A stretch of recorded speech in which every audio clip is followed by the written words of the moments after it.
Chapter 43। एक phone दुनिया को नष्ट कर सकता है।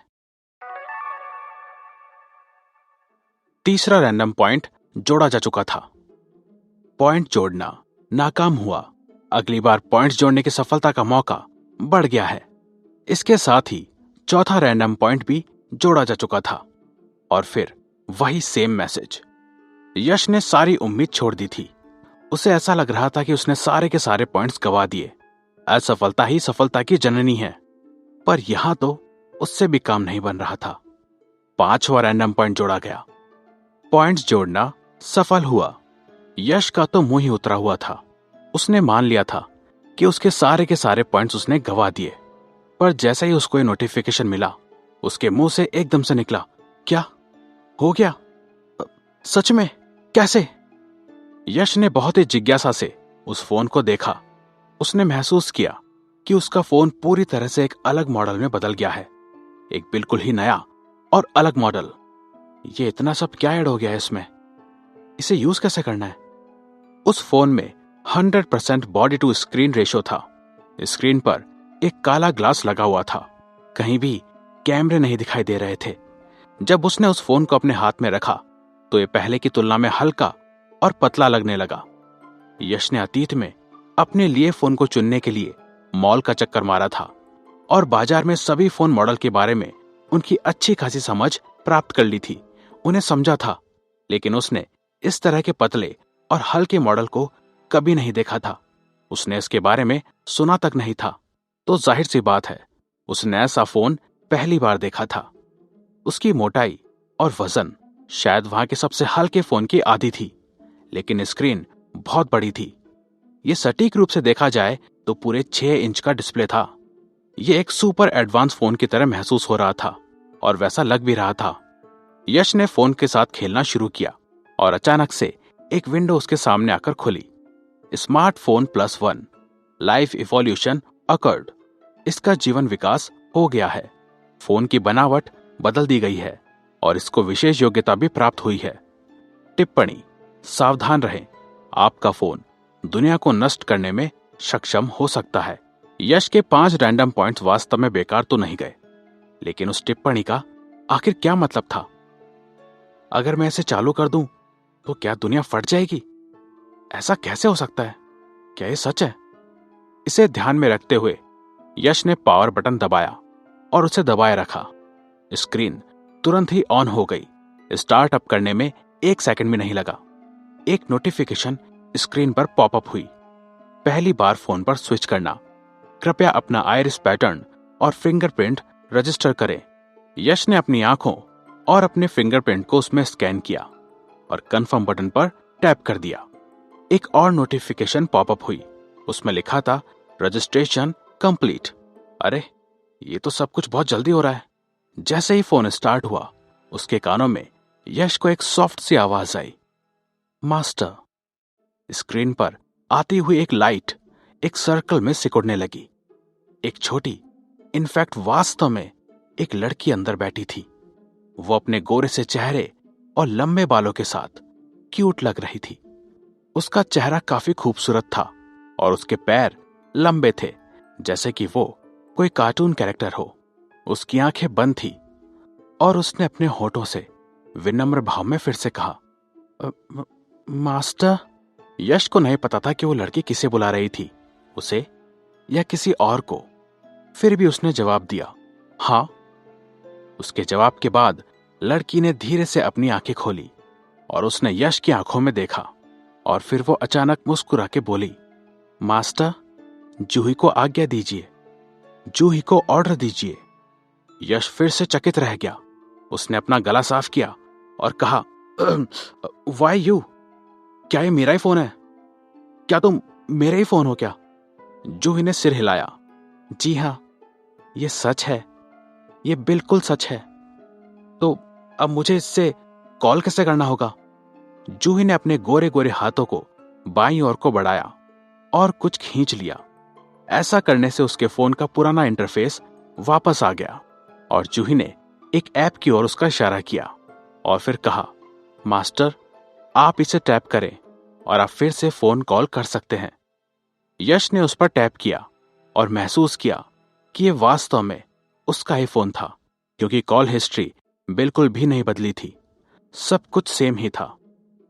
क्या मेरा मोबाइल एक पालतू मोबाइल बन गया है? यश ने खुद से सोचा।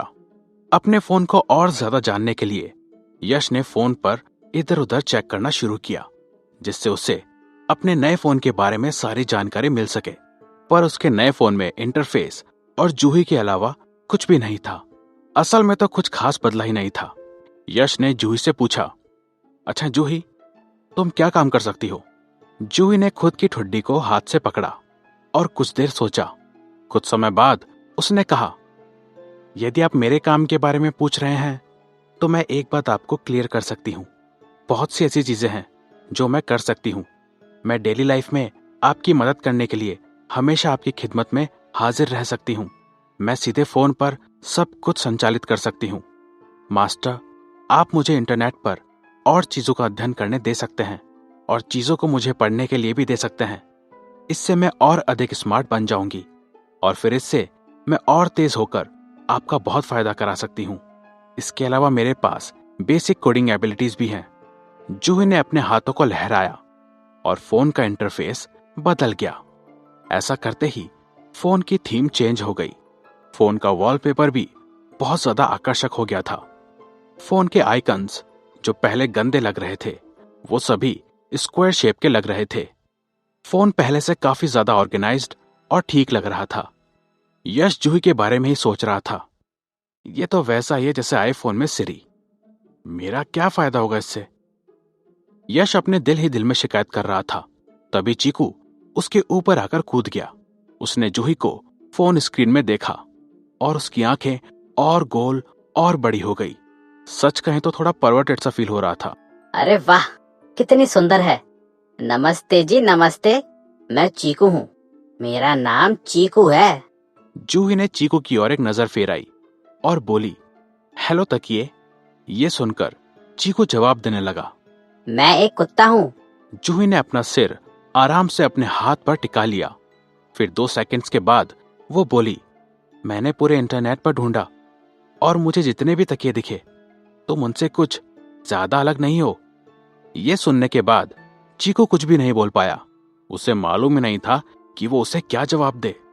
फिर भी चीकू ने अपना ठगा सा चेहरा बनाकर रखा और बोला, क्यों नहीं, क्यों नहीं। तुम जो कहोगी मैं वही बन जाऊंगा। तो मेरी क्यूटी, आज से मैं तुम्हारे लिए एक तकिया हूँ। यश ने उम्मीद नहीं की थी कि चीकू इतनी जल्दी समझौता कर लेगा। ये सब देखकर उसके मन में आया, अरे ओए, तुम्हारे मैनर्स कहाँ हैं? यह है तुम्हारी तमीज। यश ने चीकू को एक लात मारकर दूर कर दिया और वापस अपने फोन को देखने लगा। फिर जब एक बार उसने अच्छे से फोन को चलाकर देखा और ढंग से आजमाया, यश को एहसास हुआ कि उसके फोन के अंदर काफी ज्यादा बदलाव आ गए थे। जूही के हिसाब से अब उस फोन को आम चार्जर से और चार्ज करने की जरूरत नहीं थी। यश को बस इतना करना था कि उस फोन को 30 मिनट के लिए सूरज के नीचे रख देना था और सिर्फ इतना करने से फोन की बैटरी पूरी तरह चार्ज हो जाएगी, और वो भी पूरे 1 हफ्ते तक चलाने के लिए। एक तरह से वो कोई ब्लैक टेक्नोलॉजी थी जो अभी के हिसाब से बहुत ज्यादा आगे की थी। यानी दिन में सिर्फ 30 मिनट धूप में रखने से ही अपने फोन को बात करने के लिए पूरे 2 घंटे का इस्तेमाल कर सकते हैं। ये कितनी बढ़िया बात है। उसके ऊपर से जूही को भी फोन की सामने वाली स्क्रीन पर पूरे समय नहीं घूमते रहना था। उसके फोन में जूही के लिए अलग से उसके लिए जगह थी। यश ने फोन में जूही की जगह को अच्छे से देखने के लिए उस पर टैप करा और उसने देखा कि वो एक छोटी सी 2 मंजिला हवेली थी। जूही का एक अपना अलग कमरा था, उसका अपना एक बाथरूम था, उसका अलग एक टॉयलेट भी था, उसकी खुद की कपड़ों की अलमारी थी, यहां तक कि उसके बैठने रहने का भी एक अलग कमरा था, खाने की एक अलग जगह थी, और तो और यहां तक कि एक जिम और घर के अंदर ही तैरने का स्विमिंग पूल भी था। यश को उस वक्त एक उदासी से भरे चेहरे वाले इमोजी जैसा महसूस हो रहा था। इसी भाव से उसने सोचा, अरे यार, ये फोन तो एक पालतू फोन जैसा हो गया है। जूही कोई छोटे कंप्यूटर की तरह नहीं थी। वो कुछ कुछ टीटू और चीकू के जैसी थी और एक पॉइंट सिस्टम से मिला हुआ एक जीवन थी। वो एक फोन की आत्मा की तरह ज्यादा थी, जो कि फोन को कभी नहीं छोड़ सकती थी। और वो कोई ताकतवर या खतरनाक हथियार नहीं था जैसा हम फिल्मों में देखते हैं, जो कि अगर गलत हाथों में पड़ जाए तो उसका इस्तेमाल करके पूरी दुनिया पर राज किया जा सकता है।